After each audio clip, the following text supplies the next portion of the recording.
Hi class, I want you to think back to the day we did our simulation. We started off with the first round where I told you to design a t-shirt for the 10th grade at LPS. These teachers could be designed however you wanted.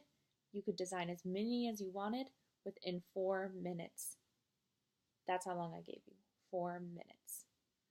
At the time, I played some bird noises that you thought were really weird, and you just quietly on your own designed a t-shirt.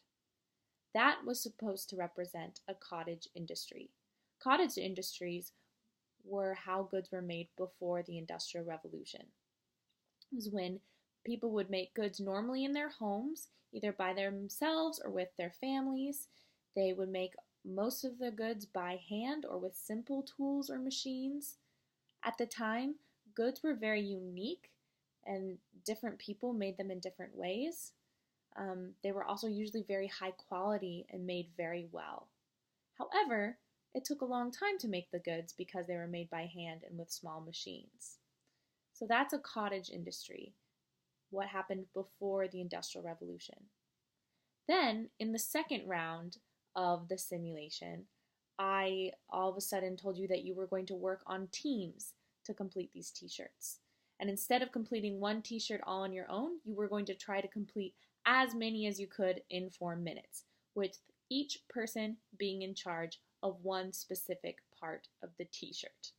So we started the t-shirts at one end and we passed them down, and each person was in charge of one little bit, either drawing the T or maybe writing 10th grade, right?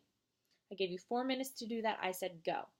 I also played very loud, annoying factory noises, as well as I ran around yelling at you, ripping up your papers, telling you that you were moving too slow, that what you were doing was trash, generally being very mean to you.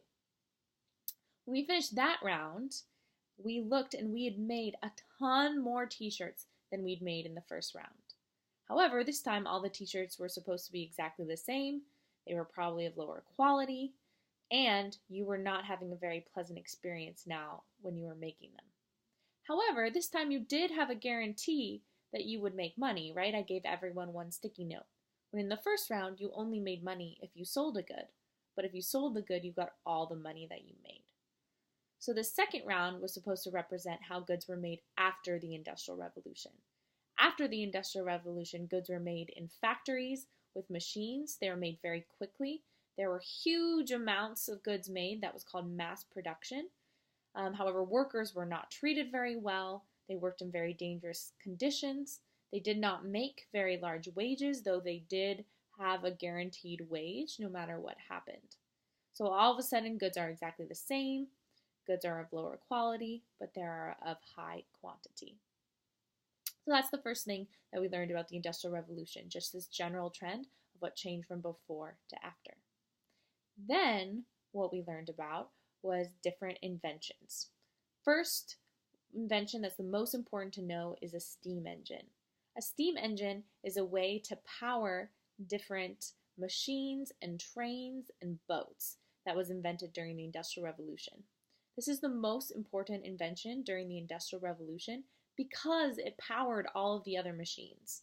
Without the steam engine, we would not have as many of the machines that we have today. People haven't really improved on the steam engine very much. It's how we power most things. That's the first thing you should know. Second, you need to make sure that you know about locomotives or trains. That made a huge difference because it allowed people to transport goods across the country very, very quickly on land. And third, last but not least, you need to recognize all those different names of inventions that we learned about that made a difference in the textile industry. We talked about the spinning jenny and the power loom and the cotton gin and the water frame. All these funny names are all different names for these first machines that really industrialized the textile industry. Remember that textiles mean fabric. So all of a sudden, they could make fabrics way faster. This was the first industry to industrialize, so these machines were very important in bringing about the Industrial Revolution.